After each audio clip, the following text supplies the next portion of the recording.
Hey class, I'm Mr. Jonathan, and today we're just gonna chill. Yeah, we're just chilling today. How is everybody doing? I mean, it's been a few weeks already after the school resumed. Are you guys still doing okay? I mean, I understand that some of you might feel a little bit of a stress or anxiety once in a while, and I think it is normal. I think it's okay. After the school started, the days has been pretty rough, I know. It is hard for everyone, not just you guys, to teachers as well, because, you know, teachers has been so busy for these past few weeks, and I mean, it's just so busy. But don't forget, the good thing about coming back to school is seeing your friends again. You can talk to them again, play with them, and, you know, just have fun together. It is something so amazing and so precious nowadays. I feel like you should, you know, spend more time with your friends and treasure the time you have together, because we don't know when school is going to suspend again, and school suspension, I don't want that. I want you guys to enjoy yourself and have a good time at school. And even though it's been very busy for the teachers, I feel so grateful and happy that every day I go back to school, I get to see you guys saying hi, Mr. Jonathan, very happily. And that's all I needed, you know, that's all the energy I need for the day. Anyway, today we are going to talk about a box. Especially this box. This baby contains all the paper of questions that my students wrote to me. So let me give you a little bit of background. You see, last week I spent a whole English lesson talking to my P5 students about their future and the Hong Kong education system. You know, what lies ahead in front of them, because they're P5 students. They're going to be P6 very soon, and they are going to secondary school and go to university or whatnot. They need to know a little bit about their future. So I spent a whole lesson talking about all the things that they need to know about their future and their path of studying. For example, the secondary school, the HKDSE, or studying in a university, or finding a job. You know, I talked a lot about all these things, but still, I feel like they have a lot of questions. So I decided to make a round of Ask Me Anything about their future. Future of a P5 student. Ask Me Anything means AMA, okay? And I'll try to answer all these questions in this video. If you're also curious about your future, you can stay tuned and keep watching. And if you're not curious about your future, you still need to watch this. First question, what is the average and high scores for DSE? The passing grade for DSE is 3322. So level 3 for Chinese and English, and level 2 for math and liberal study. But the highest score you can get is a level 5 with 2 stars. 五星星. I don't know what is the English name for 五星星. Is it 5 star or is it 5 double asterisk? I don't know. So yeah, if you get a 五星星 or a 五星, it will be really cool. But if you get a 5 or a level 4, it's already high enough to get you into a university. Here's another question. How hard is DSE? Well, very hard. Well, when it comes to the language like Chinese and English, it is something that you have to be preparing for a long time. But I think if you try your best and work as hard as you could, you are going to do well. Here's another good question. What happened when I get an F? Well, you won't get an F in the HKDSE. The lowest level you can get is level 1, which is a fail. And what happened is you have to take the exam again if you really want to get past the exam or study any university. Here's another question. When will you get married? Lol. It's none of your business. Will any of my friends come to the school I go? Well, I'm sorry to tell you, but it might not happen. You have to be very lucky to get into the same secondary school. But it can happen, okay? If you choose the same secondary school, it can still happen. Because you see, there are a lot of secondary school out there, and all of them are different because they have different banding that shows their academic standing. So if you have a good grade, you would go to a higher banding school, like a band 1 school. And if you didn't do well in your primary school exams, you might need to go to a band 3 school, which is very different. So one way to make sure you can study in the same secondary school with your friends is to study hard and get a good grade together in your primary school exams and go to the same school together. But I think you need to also be okay with separating with your friends. I know it's hard. You can still keep contact even you go into a different secondary school. You are going to find new friends in secondary school, so don't worry. What if I go to England to study? Is it good? Well, I can't tell, to be honest, because moving to a different place is going to be hard. You're going to a new place where you don't know anyone and you have to build everything from the start. And I've never been to England, so I can't tell you is it good or not, but what I can tell you is that the education system in any other countries are very different from Hong Kong's one, so it might be a good thing that you can go to England to study. And how is secondary school? Well, secondary school is fun. That's all I can tell you, because there's so much more to secondary school than you know, because there are so many new things for you to try, like new subjects that you might want to study, or new activities or clubs that you want to join. There's so much more freedom in secondary school, and you can even go out for lunch with your friends during the lunchtime. So it is a lot different from the primary school life you are having right now, but it's going to be amazing. You can meet new people, you can meet new teachers, you can play basketball after school, you can even join an exchange program and travel to other countries with your friends. It can easily be the best time of your life, so don't worry too much. Should I go to university or just get a job? Well, that's a very good question. I mean, it depends on what job you want to get, because some jobs require you to get into a university, but some jobs they don't. So it's not like you must get into a university, okay? But it's also not like you don't need to get into university, because, as I said, some jobs with special skills, you need to study university in order to meet the requirement. Another interesting question: how can I find a stable job without having to study? Well, my friend, you don't get money if you don't work hard. That's very sad, but it's true. If you really want to make money when you grow up, you either have to work really hard or you have to be very lucky. Another question from another student: if I want a job, what can I do?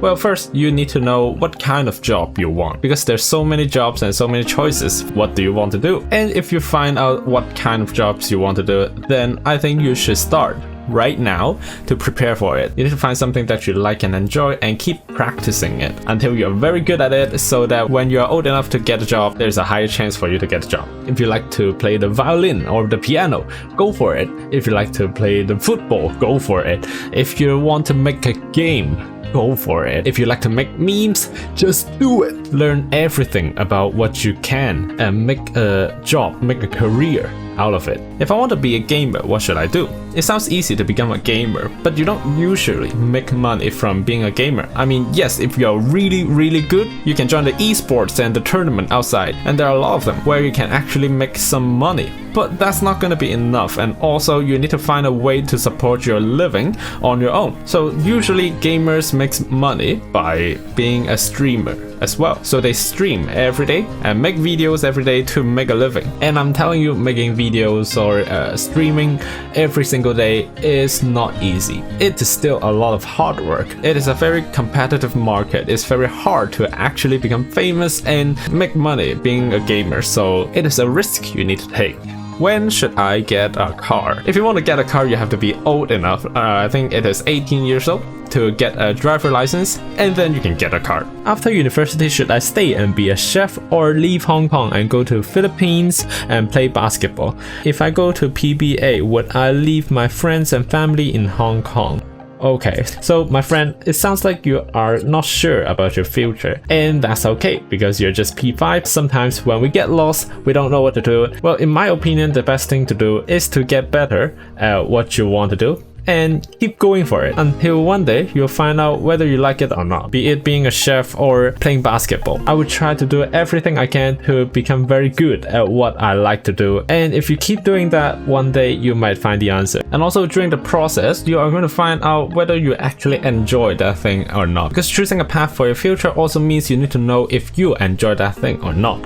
And if you want to do it professionally, like playing basketball professional, or you want to cook professionally, or even gaming professionally, or whatever other hobbies you have, playing the piano, baking cupcakes and breads, you need to know that doing things professionally also means that you have to be okay with doing that thing even though when you don't like it, or even though when you stop enjoying it. So let's say I want to be a pianist and I want to play piano professionally. I have to be okay that I need to play the piano even though I don't feel like it or I don't want to. So you have to think carefully when you make a decision in your future, because every decision counts and you only live your life once. Every decision is going to be a part of your life. Okay? How can I find a true friend or girlfriend? Well, first, finding a true friend means that you have to find someone that cares about you the way that you care about them. You know, friends that you can trust, friends that you spend time with, and friends that would take care of each other. And it's hard to say how to find a true friend, but if you treat your friends nicely and truthfully, I'm pretty sure they will do the same for you. Now, how do you find a girlfriend is another question. Well, first of all, you are too young to find a girlfriend. Get into a secondary school and then we'll talk. But honestly, love is something amazing and you should experience it at least once in your lifetime. But love is not easy to find. Love is something that makes you happy. Love makes you a little bit crazy sometimes. Most importantly, love is something that makes you a better person. And when I talk about love, I'm not just talking about, you know, girlfriend, boyfriends and stuff. It goes the same for friendships as well and your family, because love can make your life so much more meaningful and colorful. You'll feel safe, you'll feel warm, you want to be a better version of yourself because of love. And that's why love is so amazing, it's magical. But don't need to think too much about it because you're still a kid. Okay, that's a lot of questions. So a lot of you, I mean many of you, ask questions about making friends when you get to secondary school. And I feel that it is okay, it is normal. It's normal that you're worried about making new friends in secondary school because your friends right now might not go to the same secondary school as you do. So it is a fair question. My general rule for making friends in secondary school is not to be weird. That's like the #1 rule of making friends. I mean, there's no special technique or any skills to make friends. You are going to make friends when you go to secondary school, so no worries, okay? And the only thing that stops you from making friends is you being weird. I don't know how to say this, but it's true. You cannot be weird when you go to secondary school. I mean, everyone is weird when we are in primary school because no one cares about being cringe, or maybe you just don't understand what weird means. I know everyone in primary school is weird, and it is okay because it's a weird place, and that's why I love being a primary school teacher so much, because I can be weird as well. You know, I'm weird. And primary school is a place for you to be weird. You can be as weird as you want and it is okay. But when you get to secondary school, just, you know, go with the flow. There's nothing I can tell you that guarantees you to make friends, and I'm telling you it's not difficult to make friends in secondary school. Okay, friends are going to come to you. You are going to make friends no matter what kind of personality you have or what kind of person you are going to make friends. But promise me, don't be weird, please. Don't be weird. So yeah, that's my general advice. So this student said, I don't want to go to school. Will I get bullied a lot? Will I hurt myself? Will I be shy? I mean, it is okay that you don't like school. Not everyone have to love school. But if you find something that makes you happy, I think you should treasure it. I think you should hold it as close to you as possible and enjoy the time you have when you are happy. I mean, it is okay that sometimes you might feel sad, sometimes you might feel disappointed in your life, and I totally understand that. That's kind of how life is. Most of the time in your life is not going to be happy and positive all the time. You are going to experience some time that are sad and boring and, you know, just stale. Nothing interesting is gonna happen. But that is actually the reason why we need to focus on things that actually makes us happy. But my friend, if you ever feel down, if you ever feel sad or anxious or frustrated, you feel lost, it is okay. They are your emotion, and everyone from time to time have this kind of emotion. And the best way to deal with this kind of emotion is to talk to someone. Like me, I'm not just saying you, of course. I'm talking to everyone watching. It is okay to have different kind of emotions, especially the negative ones, but I hope you could find ways to express it to someone or share your feelings to someone. I mean, I'm always there to care for all of you. I'm always here to take care of any of you. Even though you graduated, you moved on with your life, even though I'm not lucky enough and have the chance to teach you, I still want to be there for you and talk about any problems you have, because talking about your problems actually makes you feel better. So yeah, don't worry. I'll always be here. Okay, it's a bit too serious right now. Let's treat another question. Where do you live? I will tell you. Stop asking where I live. Come on. I'm not gonna tell you. I'm not gonna let you come to my house. Stop asking where I live. Okay? Everyone's so curious about my personal life. Stop it. Stop it now. Alright, I think that's about it. Most of the questions are similar to each other. I'm pretty sure I've answered most of them already. And I don't really have time to answer more of them because this video is getting too long. So I'm going to end the video right here. And I hope I answered some of your questions about your future, not just the P5 students, everyone actually. Because, you know, there's so much more coming in your life and you are going to experience a lot of things. I mean, it's still very early at your age to think about all these things. I mean, you're just like, what, 10 years old? And I'm like 25. I'm so old. But it is normal that you have a lot of questions about your future, and I'm here to answer all of them. So let me know what you think about this video, and if you have any more questions about your future or anything else at all, you could ask me, and maybe I can do another round of AMA. Ask me anything, and I'll answer you there. So yeah, I'll see you guys next time. All of you, take care. And don't forget to love me more. So high five, 3, 2, 1, hey!